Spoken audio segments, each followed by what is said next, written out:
কালকের ম্যাচে আমরা যে দুজন প্লেয়ারের কাছ থেকে কামব্যাক আশা করেছিলাম সেই দুজন প্লেয়ারের মধ্যে একজন প্লেয়ার তো খেলেইনি তার হাঁটুতে চোটের কারণে, এবং একজন প্লেয়ার খেলেছিল এবং তার কামব্যাক দেখে আমরা এতটাই দুঃখিত যে সেটা সেই দুঃখটা প্রকাশ করার মতো ভাষা আমাদের কাছে নেই, অন্তত আমার কাছে নেই। তোমাদের কাছে থাকলে অবশ্যই তোমরা বলতে পারো সেটা।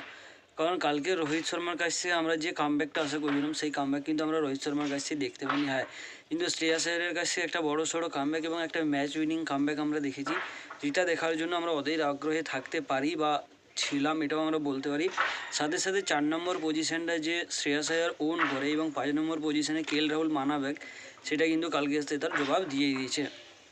কেএল রাহুল 5 নম্বর, বিরাট কোহলি 3 নম্বর, শ্রেয়াস আয়ার 4 নম্বর, সুমন গিল এবং রোহিত শর্মা 2 নম্বর এবং 1 নম্বর, অর্থাৎ ওপেনিং 1 ডাউন 2 ডাউন এরকম করে একটা পজিশান আমরা যেটা দরকার ছিল সেটা আমরা পেয়েছি। কিন্তু একটা মেন বিষয় হলো, মানে কালকের ম্যাচে কমেন্টেটাররা এই বিষয়টা নিয়েই তর্ক বিতর্ক করছিল যে যদি যশস্বী জয়সওয়ালকে খেলানো না হয় চ্যাম্পিয়ন্স ট্রফিতে, তো তাকে ডেবিউ করানোর মানে কী ছিল এবং কালকের ম্যাচে তাকে ওপেনিং পজিশনে খেলানোর কী দরকার ছিল, এটা সবচেয়ে বড় প্রশ্ন।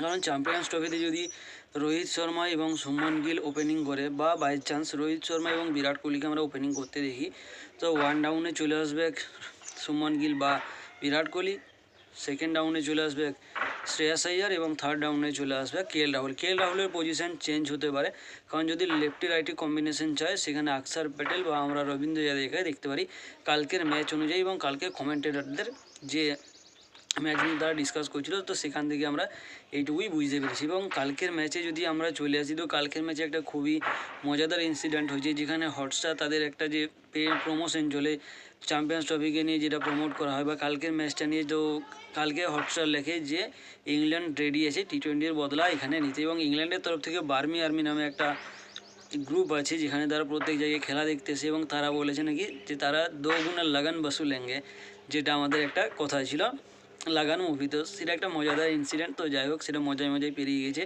কিন্তু কালকে জস বাটলার আবারও টসে জিতে এবং ব্যাট করার সিদ্ধান্ত নেয়, এবং ইংল্যান্ড যে শুরুটা পেয়েছিল এবং যে শুরুটা ফিল সল্ট দিয়েছিল সেই শুরুটা কিন্তু ইংল্যান্ড কোনোভাবেই কাজে লাগাতে পারেনি। ফিল সল্টের একটা অসাধারণ শুরু, তার সাথে সাথে তার থেকেও ভালো অসাধারণ ছিল যেটা বেন্ডাকেটের ক্যাচ নিয়েছিল ওই যশস্বী জয়সওয়াল, এবং একটা না হওয়া রান আউটকে যেটা শ্রেয়াস আয়ার কমপ্লিট করে এবং কেএল রাহুলের হাত ধরে সেই রান আউটটা হয়। তো সেখান থেকে টিম ইন্ডিয়া কিন্তু অসাধারণ একটা কামব্যাক করে, যেখান থেকে ফিল সল্ট, বেন্ডাকেট এবং তার পরবর্তীতে আরও একটা উইকেট খুব তাড়াতাড়ি চলে যায়। বাকি বাদ এলবিডব্লিউ হয়ে ফিরে যায় আমাদের জো রুট, হ্যারি ব্রুক তো আসে এবং চলে যায়, 1 বলে শিকার হয়ে যায়।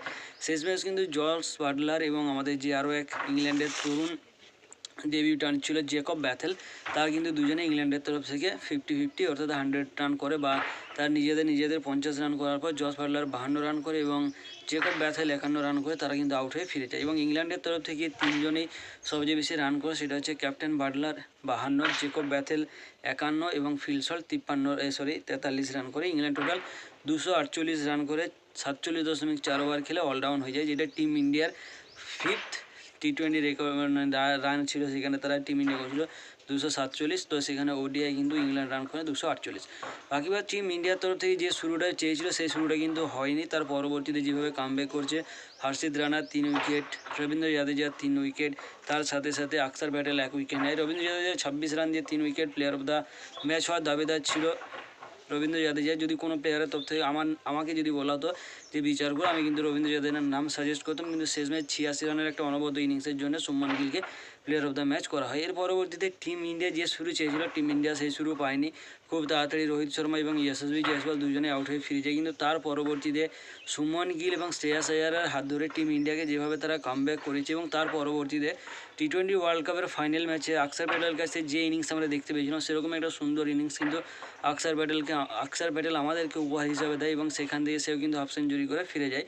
তো টিম ইন্ডিয়ার টার্গেট ছিল 249 রানের, যেখানে টিম ইন্ডিয়া 251 রান করে 6 উইকেট হারিয়ে 38.6 ওভারে টিম ইন্ডিয়া রান চেস করে নেয় সফলভাবে। শেষ দিক থেকে এসে আমাদের উইকেটের একটা মানে কী বলবো অধঃপতন শুরু হয়ে যায়, যেখানে যে আসে সেই ফিরে যায়।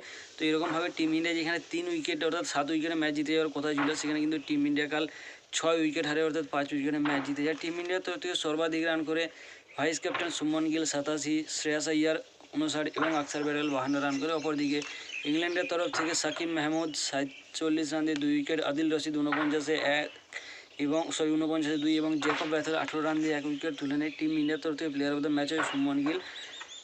68 বল এবং 4 উইকেটের ব্যবধানে আমরা ফার্স্ট ওডিআই ম্যাচ জিতে যাই এবং সিরিজ এখন পর্যন্ত 1-0 ব্যবধানে এগিয়ে আছে।